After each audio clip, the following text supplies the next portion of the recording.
Balaghat collector Mrinal Meena के कार्यालय के बाजू में गायखुरी में रोज गेट पास टोकन के नाम पर 300 से 400 टोकन काटी जा रही है और सरकार के राजस्व की चोरी की जा रही है। पूरे बालाघाट जिले में 5000 गेट पास टोकन काटी जा रही है और लगभग 50 लाख रुपए की सरकार की राजस्व की चोरी अकेले गेट पास टोकन से की जा रही है।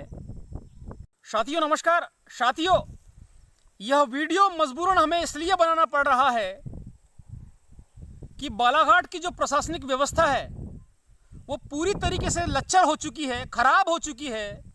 तमाम लिखित शिकायतों के बावजूद अगर बालाघाट के प्रशासनिक अधिकारी, उच्च अधिकारी काम नहीं कर रहे हैं तब मजबूरन जनता में इनकी पोल खोलने की आवश्यकता हमें पड़ जाती साथियों, और इसलिए मैं ये वीडियो बना रहा हूं। साथियों, पूरे जिले में एक तमाशा चल रहा है नदियों को बर्बाद करने का, और उस तमाशे में मुख्य भूमिका निभा रहा है बालाघाट जिले का मुख्य खनिज अधिकारी आर.के. खातरकर। अगर वो बालाघाट में इस तरह से रहा और बालाघाट से उसको नहीं हटाया गया तो बालाघाट जिले की पूरी प्राकृतिक संपदाओं को बर्बाद कर देगा। और ये ऐसा अधिकारी है साथियों कि कलेक्टर को भी ये गुमराह कर रहा है, कलेक्टर को झूठ झूठ बता रहा है।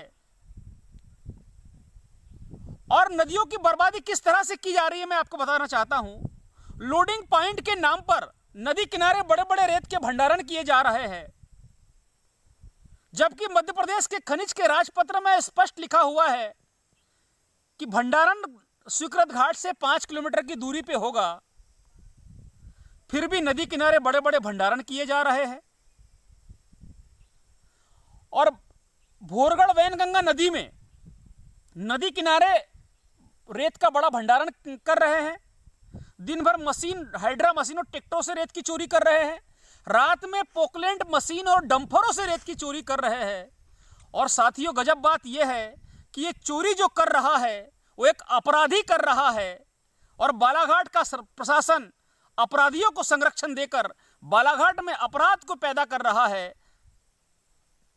मैं बात कर रहा हूं साथियों की रेत माफिया राजेश पाठक के लिए पूर्व में काम करने वाला व्यक्ति नरेंद्र राजपूत आज जो है नेशनल एनर्जी कंपनी आई है उसके लिए काम कर रहा है, और भोरगढ़ वैनगंगा नदी रेत घाट में रात्रि के समय डंफरों से और पोकलैंड मशीन से रेत की चोरी करवा रहा है। साथियों, बालाघाट प्रशासन ऐसे अपराधियों को संरक्षण दे रहा है जिसके ऊपर महाराष्ट्र में अभी 2-3 महीना पहले 2 रेत चोरी के मामले पंजीबद्ध हुए हैं। बालाघाट में कई अपराध के मामले उसके ऊपर पंजीबद्ध हुए हैं और वो लगातार अपराध करते जा रहा है। साथियों, क्या बालाघाट का प्रशासन ये देख रहा है कि ऐसा दुर्दांत अपराधी किसी का मर्डर कर दे, किसी को मार दे, तब जाकर इस अपराधी के ऊपर जिला बदर की कार्रवाई करेंगे? बड़ी गंभीर बात है साथियों कि प्रशासन का कार्य होता है चोरी को रोकना, सरकार के राजस्व की चोरी को रोकना, मगर प्रशासन बालाघाट जिले में सरकार के राजस्व की चोरी कराने के लिए एक अपराधी को खुला छोड़ दिया है उन्होंने। और वो अपराधी लगातार नरेंद्र राजपूत नदियों को बर्बाद कर रहा है और करवा रहा है रेत माफिया के लिए। पिछले वर्ष इस अपराधी का एक वीडियो भी वायरल हुआ था जो कुमली रेत भंडारण पे एक युवक को वो बेरहमी से पीट रहा था।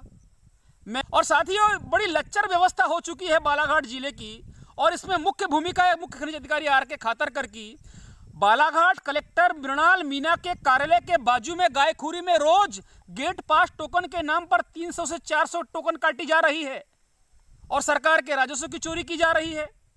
पूरे बालाघाट जिले में 5000 गेट पास टोकन काटी जा रही है और लगभग 50 लाख रुपए की सरकार की राजस्व की चोरी अकेले गेट पास टोकन से की जा रही है। और डंफरों से जो चोरी की जा रही है, एक डंफर की रॉयल्टी कटवाकर लगभग 4 से 5 डंफर रेत की चोरी करके सिवनी में ये लोग रेत बेच रहे हैं और रॉयल्टी कटवा रहे 600 किलोमीटर दूर शिवपुरी की, सागर की, रीवा की और रतलाम की। इस सारी चोरी के बारे में मैंने कलेक्टर को अवगत कराया है, माइनिंग को अवगत कराया है। उसके बाद भी कलेक्टर अगर इस पर कोई कार्रवाई नहीं कर रहे हैं तो बालाघाट जिले की कानून व्यवस्था फिर भगवान भरोसे है। बालाघाट में कुछ नहीं हो सकता साथियों।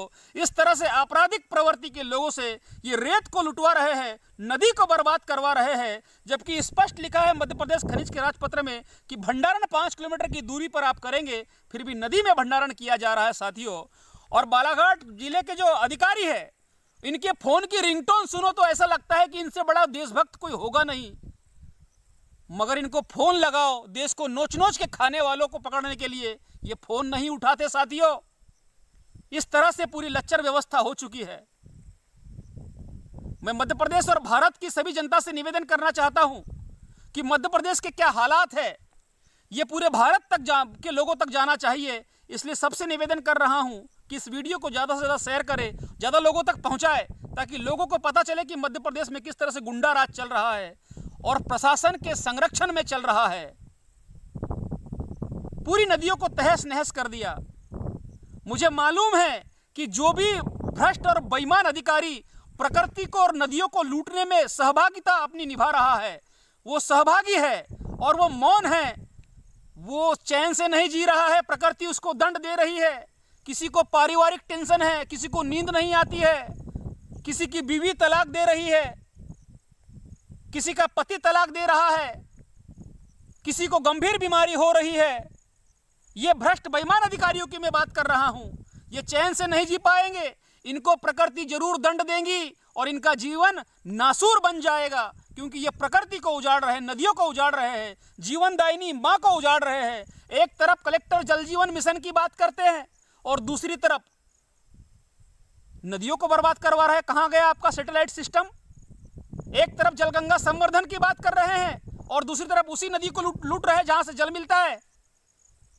तो इस तरह से बालाघाट जिले की व्यवस्था भगवान भरोसे है और यहाँ गुंडों का तंत्र चल रहा है। आप सबसे निवेदन कर रहा हूँ कि मेरे इस वीडियो को ज़्यादा से ज़्यादा शेयर करें, ताकि भारत के लोगों तक ये बात पहुँचे कि मध्य प्रदेश में किस तरह से सुशासन के नाम पर गुंडा शासन चल रहा है।